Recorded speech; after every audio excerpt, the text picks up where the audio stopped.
This is Singapore. In Sanskrit, it means Lion City, and it is the perfect name for this island city-state that throughout its history has fought for its place in the world. Today, it is aggressively deploying new technologies to continually improve the lives of its people and to ensure its place as a pioneering city. However, that was not always the case. In 1965, Singapore became an independent nation. Much of the country was poor, there was little clean water, and many families lived in shanties. The first Prime Minister, Lee Kuan Yew, drove economic development with high-rise housing and clean water. He had a legendary insistence on excellence. This was a mud flat, swamp. Today, this is a modern city. 10 years from now, this will be a metropolis. Today, Singapore is a vibrant, sometimes flashy nation, one of Asia's so-called tiger economies. It is home to nearly 6 million people on just 270 square miles. It is but a tiny country, but its size doesn't diminish its place in the world. Smart city technology could be the difference in Singapore's future.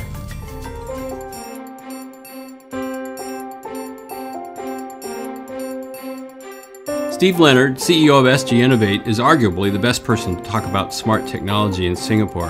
His new government agency is devoted to translating R&D innovations into commercial success. What is it that makes this such an attractive tech place, and what is it that allows them to talk about smart nation as opposed to smart city? Well, a couple of quick things. Smart city for us is a great adventure that we see a lot of different places pursuing, but it's just that. It's a city. It's a more local adventure. Now, admittedly, we're a city and a nation together, but we're trying to do something ambitious and holistic.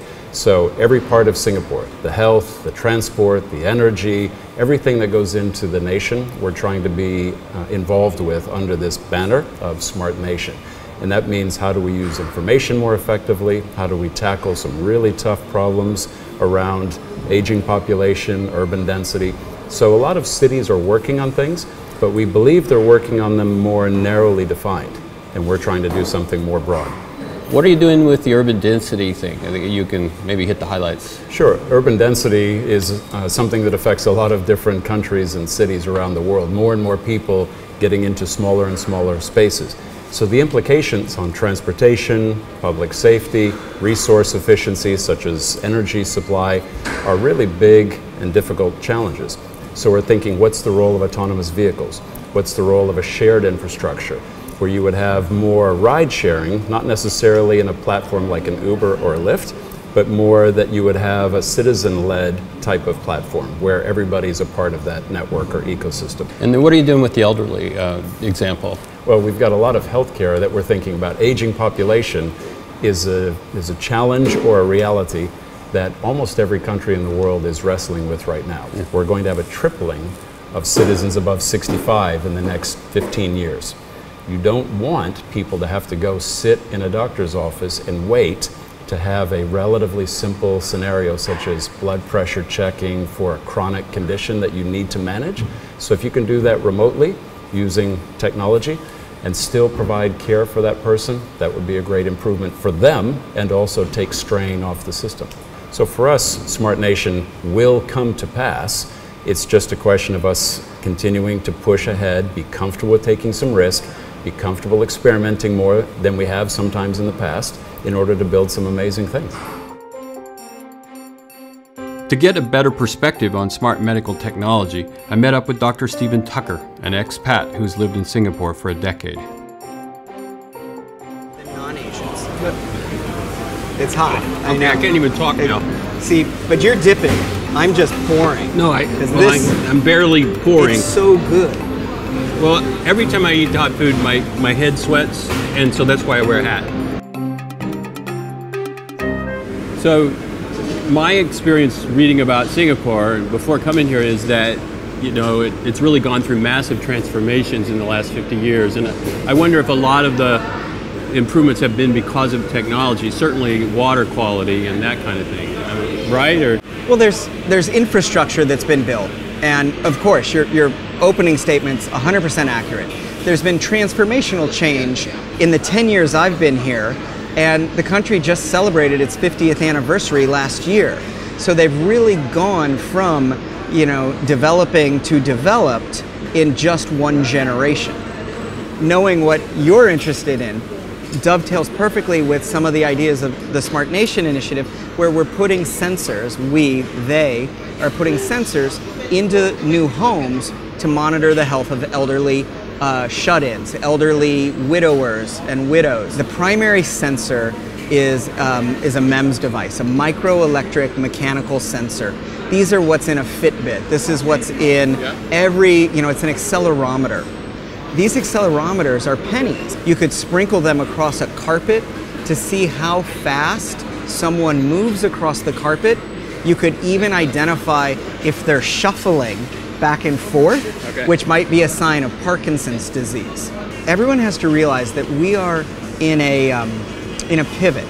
We are pivoting away from a reactive, medical-based system into a proactive, wellness-based system.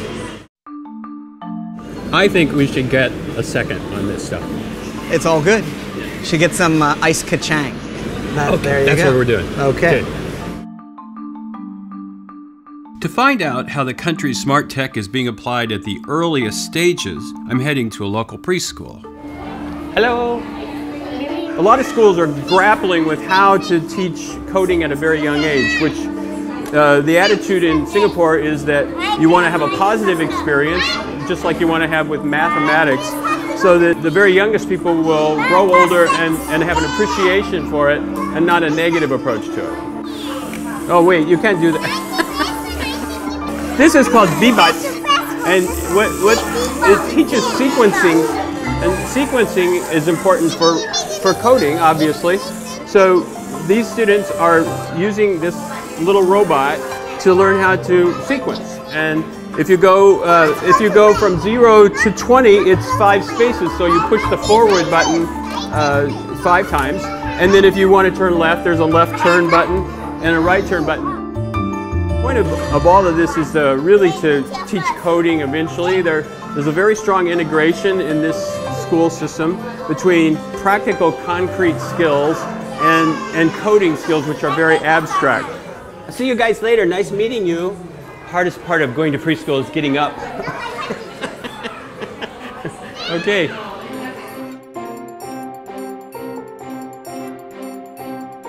Okay, so the kids here are about 8 years old. They're learning Scratch Junior, which is a junior level programming or coding.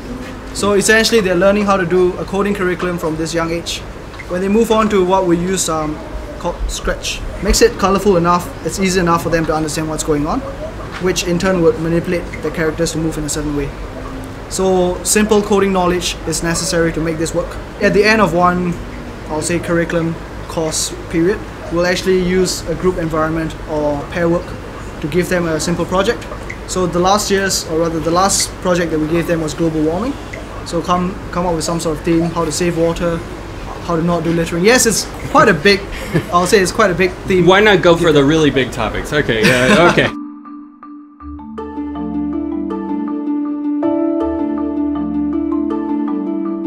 Smart Nation, the objective is basically to use technology to help our citizens to live better. BASH is the brainchild of Dr. Alex Lin, the head of Infocom Investments in Singapore. It stands for Building Amazing Startups Here, an incubator to foster tech talent. So we go around the world to recruit startups to come here, and then we provide them with mentorship to help them to build the minimum viable products and ultimately teach them how to present to investors, raise the money, and then begin to build and incubate, become a viable company. The BASH is created as a space for acceleration, and we noticed that the success rate for the startup, if the team is very diverse, that means there's a mixed gender, mixed nationality, mixed background, and they will be a lot more successful. In order for us to do that, number one is that we recruit startups from all over the place, and over at this space you probably have more than 50 nationality in this space. 15? 50. Oh, 50. 50, okay, out of about 200 over people down here. By putting acceleration ahead of building a product, we increase the success rate to about 40%. 40%? 40%, so that increased tremendously. This is a Singapore idea, your idea. Well, this is basically tried and tested for most of the market. Eventually everybody will realize that. Singaporeans seem uniquely trusting of their government, and with all the new advancements that are being implemented, I wanted to talk to someone who could give me the local point of view on smart tech. So I'm going to meet up with Sarah Pereira, who has worked with the government of Singapore and has lived here all of her life. I don't think most people outside of the industry know what Smart Nation means, but I think they have a good idea of the way of where Singapore is going from a technology perspective. You know, because the government's been pretty good about educating like kids on why this stuff is interesting and important and sort of engaging them. You know, so. Have you seen any big significant changes in your attitudes about technology? You know, I think that the thing about technology and the way it's been deployed is it's been so gradual that you almost don't notice. When I went to university, I was gone for 4 years and I didn't come back very often.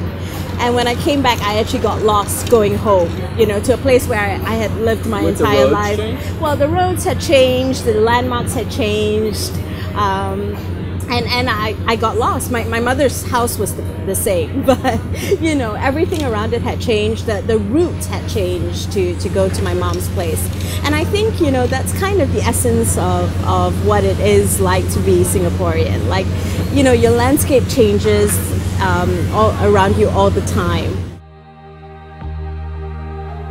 After a week in Singapore, I've learned that the government is taking a comprehensive approach to smart technology to improve the lives of its citizens. And after talking with government officials, locals, and expats living on this small island, it's clear that Singaporeans expect a lot from the technology within their city. But with a government that is tackling the problems of urban density, water quality, and healthcare with relatively few regulatory hurdles, the people here seem willing to make sacrifices for a better quality of life. And while that might not easily translate to other major cities, Singapore has tech ideas that could and should be replicated around the world.